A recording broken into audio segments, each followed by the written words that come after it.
Beats World. What up, bruh? What up, bruhs? And welcome to Bruh Beats World on the road. When it's Bruh Beats World.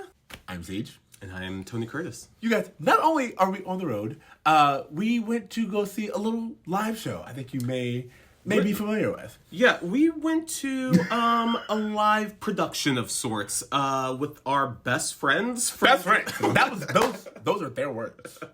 I just want to tell you guys. We just want to say we've missed you guys. We are so excited to be back. We're not really back, so we want to make sure that that's very clear. We are covering the live show, the 30th anniversary live show that happened here in Philly. We are recording from Philadelphia. That's right. We are in Philly currently, guys. Also, I just want to say, TC just told me something very disturbing. What is your comfort movie for an airplane? Oh, Final Destination. I have it locked and loaded every single time I fly. That makes no sense. Every single time during takeoff, I'm watching Final Destination. And the people around me always give me side eyes and looks, but it's my tradition. That's what I do. Okay. Anyway, going back to it, we are here to cover the live show. Yeah, I mean, a lot of people don't get the chance to go to the live shows. I mean, they're touring around the country still, so check out to see if they're coming to a city near you. But a lot of people haven't gotten a chance to go, so we want to give them the experience, what it would be like if they were able to go. Absolutely. And then starting it off, what was your journey like getting here? So my journey getting here, I took my Final Destination flight. I went to New Jersey and hung out with my parents for a few days, and then I met you here in the city of Brotherly Love. Brotherly Love. Literally 10 minutes before showtime. 10 minutes, yeah. Yeah, absolutely. Yeah, honestly, we went to, what is it, the Met? Yeah, the show was at the Philadelphia Met, which is like this gorgeous, grand, like opera theater. And it was so cool to see like them there. Didn't it just make it seem classy, like a classy Absolutely. event? Of course. It's very classy. They big time now. They are. They're doing great. I don't know if you've known about the cast, but they're kind of doing big things.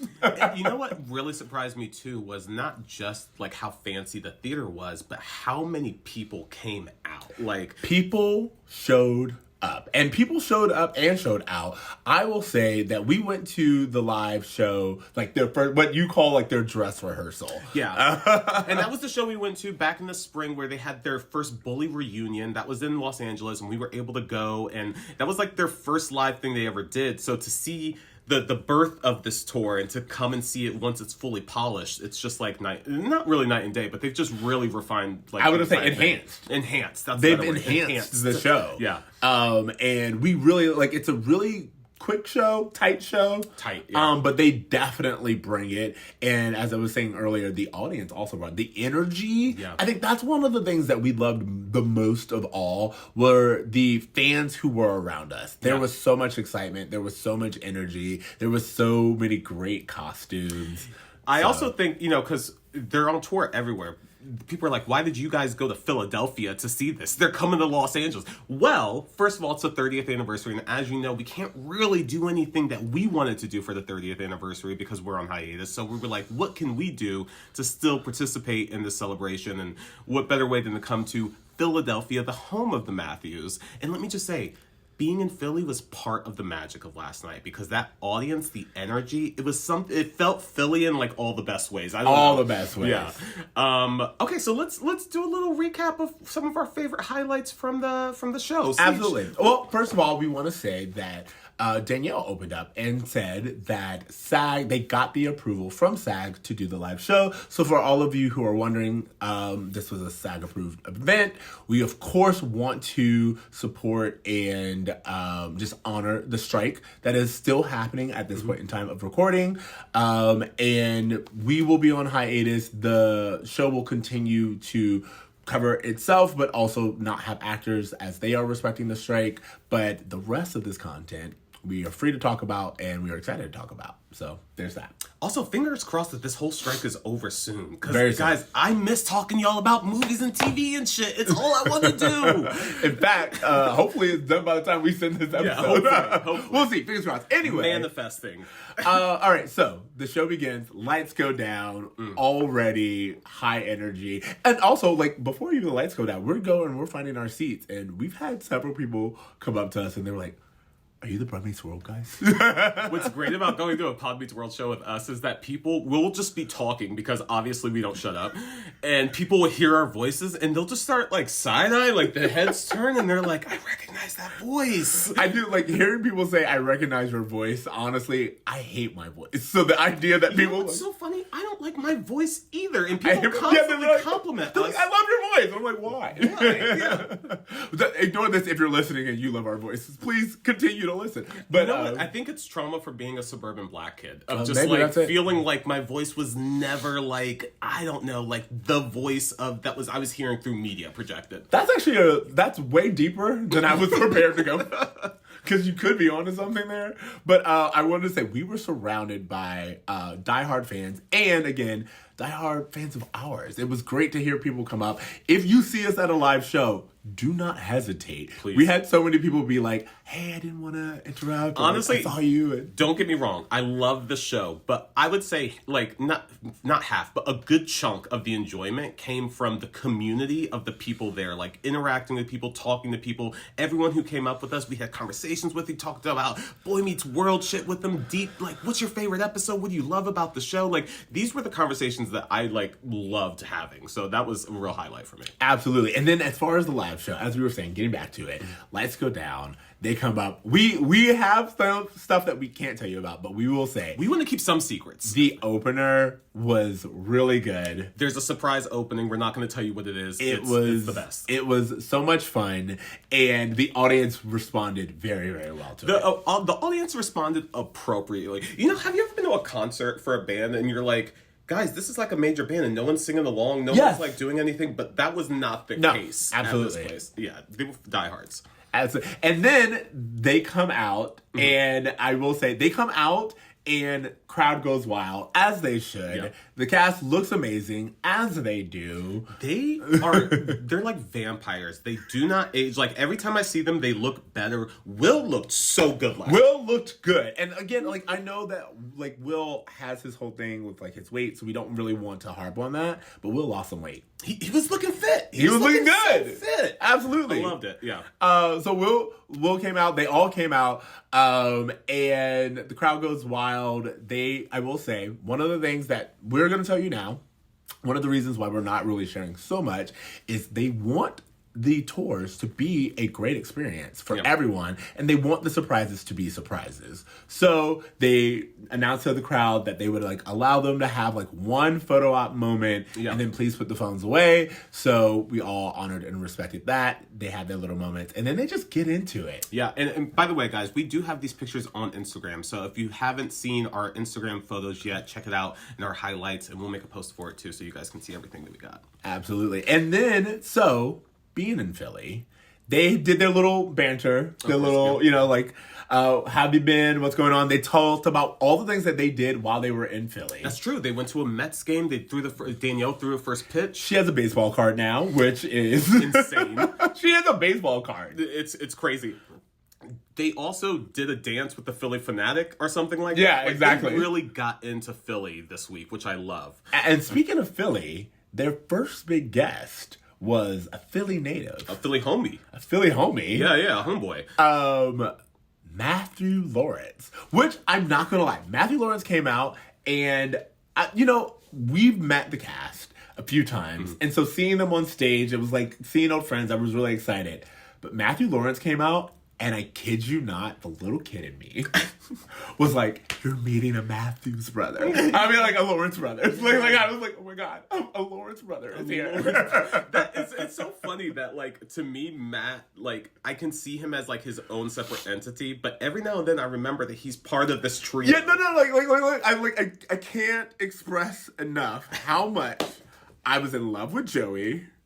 Then I found out about Matt. Whoa. And then Andy just grew up to be someone who I'm like, yeah, sure, Andy can take me anywhere and I go. So like, I feel like Andy's your dark horse. I feel like he's. Oh my god. Ignore most of this, but anyway, I'm just letting you know. He came out and I was like, it's a Lawrence brother. Mm-hmm. I whispered it to myself and I was so excited. And he was so excited to be there. Again, represented. It was really nice to see how much he loves Philly and how much that city loves him back. Yeah, I mean, he was just kind of telling some stories about growing up in Philly and his experiences here. They also all went to, like, haunted house this week. Like, they've just been having so much fun. And you know what's really interesting is while Matt was out there, they were talking about how, despite the fact that the show takes place in Philadelphia, they were never brought to location. Never brought to Philly. This was not a quick tour. Nothing.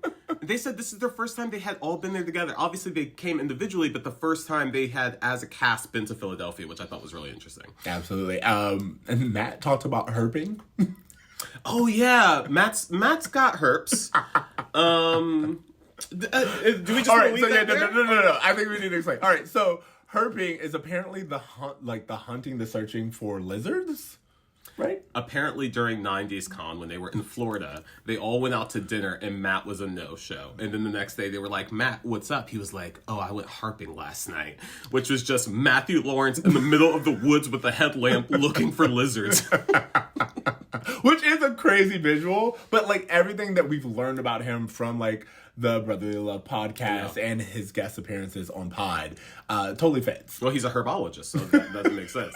But also, like, a strange, skinny white dude walking around the woods with the headlamp in the middle of Florida, not unusual. It really isn't. Not unusual. Not as usually drug-related, but, you know, this is... We don't know what Matt was on. Speaking of... Yeah, what you looking for those lizards for, Matt?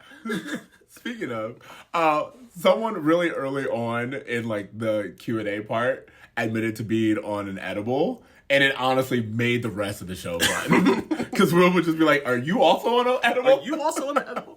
By the way, we saw a few people, we were like, that person's definitely on an edible. On something. On something. Absolutely. Well, okay, so we did the Philly thing, and we established Philadelphia as this basic premise, and then they jump into a skit. And they've done this a few times on tour, where they invite someone up to be the Cory Matthews, and they do a skit around that person. So, that being said, I'm going to tell you, if you're thinking about going to a live show, and you're like, who should I dress up as Cory, because that gives you an advantage of like a chance of being called up on stage. Definitely. But do a fringe version of Cory. You want to make sure that your Cory is like undeniable, and that way they can't resist but to bring you like up. A unique Cory, like Don King Cory, or something like that. Because our Cory was someone, a guy who we ended up meeting called Carl. And we got to tell you about Carl because Carl made this experience what it was. So Carl dressed up as they want the roles. They want you to take the roles. They want you to take the roles, Cory. Like him and his wife were both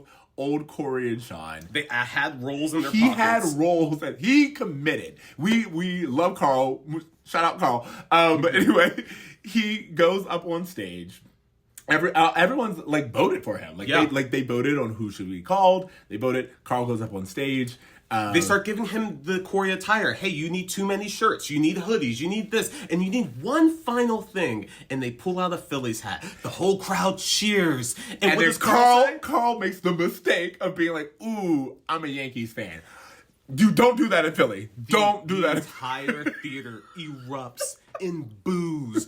Boo this man. Boo. Like the heart, like true hatred came from the audience. And by the way, it never ended. Like anytime someone like whispered in Carl's direction, it was just pure hatred. Every 10 or 15 minutes, someone would just yell, "Yankees suck." He was so bad. They were like, "You got to get him back on it." I don't want to like rat out Carl, but he did end up putting on the hat because he had to for safety reasons. For safety, I told him the fanatic would be outside with a bat waiting. He's like, "That's one of the things I want to." Like, literally, we should check on Carl because see if he got home okay. Yeah, they were not about it. But those roles won't keep you safe now, Carl. So they call Carl up on stage. He was a great participant. There was also a lot of like little trivia because like in the skit they just kept asking him random facts about Cory. What's Topanga's favorite food, right? Cory, you know the secret handshake, like Cory, and constantly testing him. So it was fun to watch, but that was also the section where they would just bring out their very special guest. Yeah. So at this point, randomly, we're like, oh, maybe Shawn, do you have a girlfriend? Yeah, I'm here with a girl. And Trina McGee walks out, and it's just like that's our first introduction to her. Crowd goes crazy. Same thing happens with Turner. And Turner comes out, and our other surprise guest that they did not announce, which was Danny was there. Danny was there. Harley Kiner. Yeah. That was a surprise guest for Philly. Which, by the way, we love Danny. We met Danny at the LA show. He couldn't have been nicer to us. He's constantly supporting our podcast and like commenting and writing us and saying the nicest things. Like, we love Danny so much. So it was so cool to see him there. Absolutely. But yeah, it was a great opening skit. It's one of the things that we really enjoyed. And then I think we go directly into Q&A. Well, yeah, maybe there was something else, but it goes into a Q&A, but I really loved the Q&A in Philly. They allowed a lot of people to come up, and there were just some really solid questions.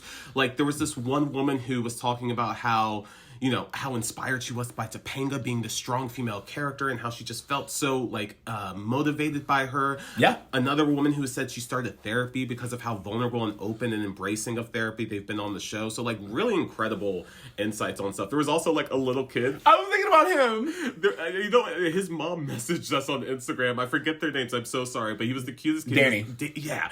The mom's name's Danny. The mom's name is Danny, yes. Yeah. So, Danny, I don't know your son's name, but he was adorable. He was 6 or 7 years old. And they were like, you watch Boy Meets World? And he's like, yeah, I watched it on my mom's Netflix account or something. Yeah, he did. But it was a great experience to see these different people come up. Some people were asking really good questions. And again, we're sharing these stories because we want you to have the best live experience when you go. Yeah. So make sure that you come with original questions. Yeah, definitely. Because they will answer them. And I think one of the things that they talked about is they're just so open and casual and will answer honestly and in the moment, which I think is really impressive because usually you get these kind of formulaic answers. Sure. But I think they've really started to embrace just being honest. One of my favorite questions that was asked, here's a great example of an original one. Someone asked, what song encapsulates your time? What song from the 90s makes you feel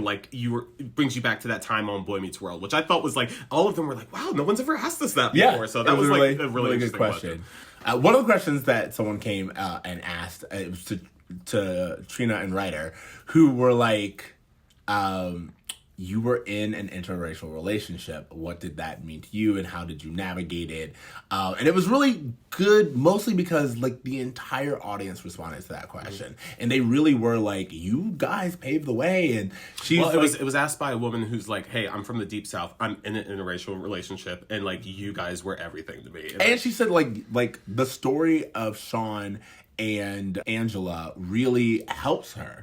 She was I just constantly go back to that storyline whenever I felt challenged or anything. And she was if Shawn and Angela could get through it, then I can get through it. And again, I think it's just kind of an extension of what these actors and their characters have meant to so many people. Definitely. Absolutely. And to that point, it is official. Whoever wants to say anything, Jarek is a real thing. Because that was the thing during the skit, is they made an announcement and they were we have Cory and Topanga, and we have we have Shawn and Angela, and Eric. Did Eric have any a love interest at all? And then out walks Eric and Jack. Will comes out with Matt as his love interest, and it's canon. It's canon now. It's canon. This is his love interest. Jarek is real. Team Jarek. You said Jarek. I was what? But I was no, I got a couple names. Yeah, absolutely. I just thought that was amazing. And then lots of people, again, it's something that we've been talking about forever, but I do love that the audience completely embraced it. And I think that also... Yeah, Eric, Will was talking, and then someone from he was he was obsessed with girls, and then he just became a monk, and he just never got into a relationship, and someone from the audience goes, you're sitting right next to your boyfriend. yeah, absolutely. And again, I love that they are willing to embrace those things. It was one of the questions that was asked where someone was like, where would you like your storyline to have gone? Oh, yeah. And the different ones was something like Will saying that he really would have liked Eric to be in a relationship, and that's where we got your boyfriend is there. But I also like that Will was like, honestly, like that could have been a thing. That could have been. Yeah. But then also hearing Matt be like, I would have loved to like do the spinoff with you, and I honestly feel like the spinoff idea of like the two of them just would have been fantastic. Well, it would have been the first primetime gay relationship. I mean, like, here's the thing. It's the 90s. It wouldn't have been a gay relationship. It would have been like one of those, we're roommates. And they were roommates. They were roommates. Situations. But yeah, no, nonetheless, it was great seeing Danny, Trina, and Matt there. And Tony. Yeah, absolutely. They brought out a Turner tie. Carl also was able to get. Carl, yeah, for his participation, he got a signed tie by the cast, which we also have videos of on our Instagram, and a very cool tie. It's a flat, like, straight from the 90s Turner tie. Absolutely. Turned on by Turner. Yeah. Which they asked for. They were like, we got to get them a shirt. Yeah, we got to get them a turned on by Turner shirt. One for each. Like one on each side. Yeah, absolutely. All right. So then we had the costume contest. Yes. Which, again, we're saying, come as a Cory.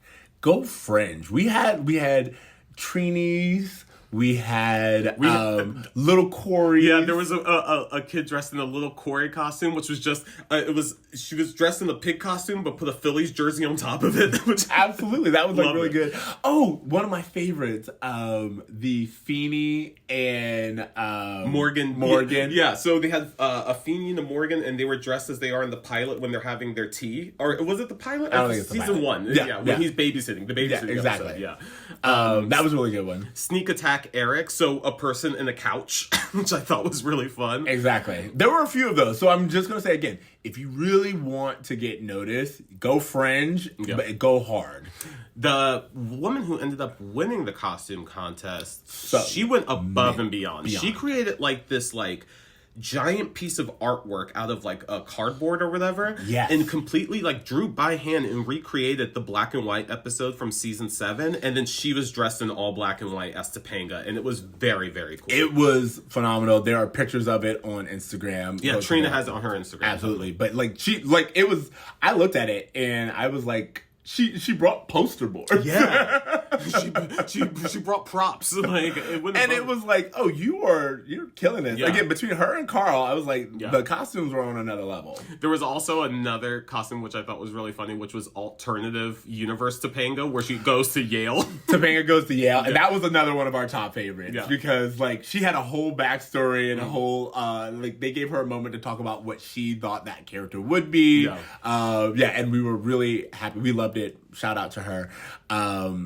Speaking of the costume contest, okay, we are going to call somebody out. Not by name, but there was someone during the costume contest who was dressed as the bridesmaid. Okay, so in season 7, Morgan gets a bridesmaid's costume that looks like a Southern Belle dress. Yes. And she was dressed as Southern Belle bridesmaid Morgan. Very fringe, very dope costume. Fringe, unhinged. Yeah. It was someone who was really excited to be on stage. Maybe someone who took an edible. It was an experience in and of itself to watch. Yeah. And everyone noticed. It's not just us. Like, our entire section. Which, by the way, shout out to our section, everyone who we sat with. Great section. Everyone was just like, we had a little group. Everywhere that's the best thing about Boy Meets World fans. Like, we're all, like, as soon as we start talking to each other about favorite episodes or whatever, we instantly become, like, a clique and friends, and I love it. Absolutely. But that was entertaining. But I will say, she did get her signatures. She got her signatures. She also really showed up in a great outfit. Like, the costume itself was... It was fantastic, but that energy was... Speaking of costumes, by the way, there was another surprise costume that showed up on that night. Yeah, so we're pretty sure that they're going to tell us, so I feel like it's okay to share. But to close the show, they had ordered... or someone's tracked down what they thought was the Shawn jacket. Yes. So they messaged them and were like, hey, we're pretty sure this is the exact jacket that Ryder talks about got stolen from his car in New York. And he's been looking for it everywhere. And so they had this box, and Danielle was like, we have not opened this box. We shipped it straight to Philadelphia. We wanted to do it here for the 30th. And they opened the box, and it's not the jacket. It's not the jacket. But Ryder says it's basically an exact duplicate. He was just like, this is the closest thing, and it fit him like a glove. Like, he put it on, and they were surprised. They were like, this is like, it's almost as if it was tailored for him. Yeah. And if we didn't see them open the box, you'd be like, oh, this was planned. But no, actually, it was great to see him back in the jacket. Yeah, immediately, his face, he like lit up like a Christmas tree when he put it on, and that was great. And then after that, like that was the show. So you have like a little outline of what to expect when you attend one. And they were eternally grateful. They were like, again, I think you can't deny the chemistry. The cast. No, not at all. And what's really great, they've been talking about it on their pod too, that they're just becoming so much closer as they do this, and that chemistry really comes across well off stage. Like, their banter, everything that they're doing, it's so welcoming from an audience perspective, because you feel like you're in on this conversation, you've been listening to the podcast, and I just love their energy together, their connection, their synchronicity is incredible. A big highlight of the night for us was we were approached by this couple that just had a newborn baby, by the way, and they were diehard fans of us. And that was like mind blowing. So sweet. What was it? I think I can't remember your name, but I do remember your handle was Andromeda Retro. Yeah, they tagged us on Instagram. Yeah, but they have a newborn baby named Kai. Shout out to Kai. But they were just such an amazing couple, and they like came up to us multiple times. We got pictures with them, and they were like, it's interesting just to like meet people who are able to relate to us as being like people of color who are fans of Boy Meets And World. that's what was really amazing is he was like, we appreciate your voice. He was like, in all honesty, like just hearing you come out and speak about like what the show meant to you as two black men, what it meant, like just for you to ask those questions and actually challenge the script in that way, was really important to him, and it inspired him, and that made us love what we did. Like, we got approached by a few people of color last night, and it's always like a different a connection, because they I don't know, we all get it. We're all just like, hey, this is a very white show, but we all love it, and we're being able to get the same things out of it. But also, like, again, unapologetically appreciating the things that make you happy. Even, like, as people of color, we're very often asked to fit into these boxes. Sure. And so anything that embraces your humanity and your ability to just come and enjoy content for the sake of what it is, but also acknowledging how it affects you differently is really important. And that's why we started this podcast. In all honesty, it was to be like, hey, this show meant a lot to us, but what does it say that it meant a lot to us? And how did we see ourselves in it? Was really important. And like, I really appreciated them coming up to us and sharing that. And we had a few people be like, hey, yo, I was listening to you in the before times. I was listening to you before I listened to Pod Meets World. Like, that guy, there was this one girl who was like, no, you don't understand. They were pod before pod. Yeah. You're welcome for coming up for the idea for the podcast. Exactly. So we, again, we were really humbled by the people who came up and shared their stories with us. Big shout out to that couple. We spent a lot of good time just chatting with them and hearing their story and what it meant to us. And he was saying that, like, his friend listened to us, and that's how he got into Boy. So we're giving Pod new fans. How about that, Danielle? You're welcome. I just want to say. I mean, you know what? We're friends. So, we're friends, besties, just sharing. Yeah. But, honestly, it was fantastic. And then, if you were lucky enough to go for the meet and greet, it was, first of all, I will let you know, get your meet and greet tickets beforehand. Because if you don't, you end up having to wait in line. But even though we were waiting in line, we had a great experience. I had a blast in our line waiting because we were, as soon as, like, Jensen let us know, like, hey, Philly actually oversold the meet and greet. So there was way more people in line than there should have been. But while we were waiting, we just started having conversations with people around us. Yeah. eventually, we started a mini production company. Yeah, like, we're just coming up with new series ideas. We were just like, okay, spin-off, guys, spin-off. What's going on? Okay, Feeny. All right, yeah, let's go back. What other ideas do you guys got? We were just talking about everything with these people. And by the time we got to meet the cast, like, we were giving hugs to people in line. We were just like, make sure you write us on Instagram. Like, it was just like a community. A good bonding experience. Yeah, and like the community they've been able to cultivate through this podcast and through this show that started 30 years ago is really insane, because everyone was there and they were not only in costumes and showing up, but they were genuinely like, this means so much to me. And I was just like, kindred spirit, like, same, like, this is everything. I didn't realize there were so many of us out here. So absolutely. Yeah, I think meeting the fans and just hanging out with them was a really enjoyable experience. So yeah, if you have to wait in line, talk a little bit. Please entertain each other, because you're all there for the exact same reason. It's a great way. Like, people always say it's so hard to find friends as an adult, but when you go to places like this where everyone has a shared interest that's so niche, you have something in common. Like, you're immediately gonna meet people that you have so much in common with. So I love that. Yeah. We had a great time. Shout out again to everyone who kept us entertained in line. And again, if you see us at a live show, feel free, tap us on the shoulder, say what everyone else. Are you those Brummies World guys? Yes. And then also come prepared. Know your Boy Meets World trivia, because you can get called out at any point in time. What was it? Yankees suck. Poor Carl. Poor Carl. He will never live that down. No. But also, I feel like that was like a good night for him anyway. He was like, I'm sitting next to my childhood crush. All thoughts go out the window anyway. Yeah. So honestly, he probably did better than most people would have done. Under the pressure. Of course. I do want to say again, I'm sorry, Carl, to call you out, but he was like, I'm not even that big of a Yankees fan. I don't know why. He was like, I don't know why. But I was like, of all moments to choose. It was like, you're not even a huge Yankees fan, and like, you choose this moment to be like, I can't do it. No. Oh God, that was hilarious.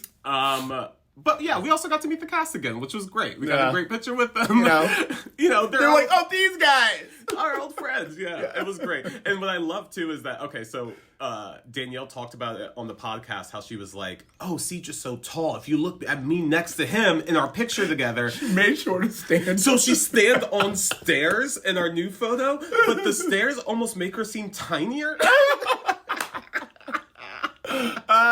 But yeah, it was great to see them again. And Ryder smiled in our photo a second time. So don't let him tell you he doesn't smile. We got Ryder to smile twice. We got Ben to smile. Yeah, we did. I think it's us. I think it's that black boy joy. That black boy joy. Okay, so thank you guys so much for joining us for this really quick. What is this? Like a class discussion? Yeah, class discussion. We'll call it class discussion. Thank you for joining us for this class discussion of the Pod Meets World 30th anniversary.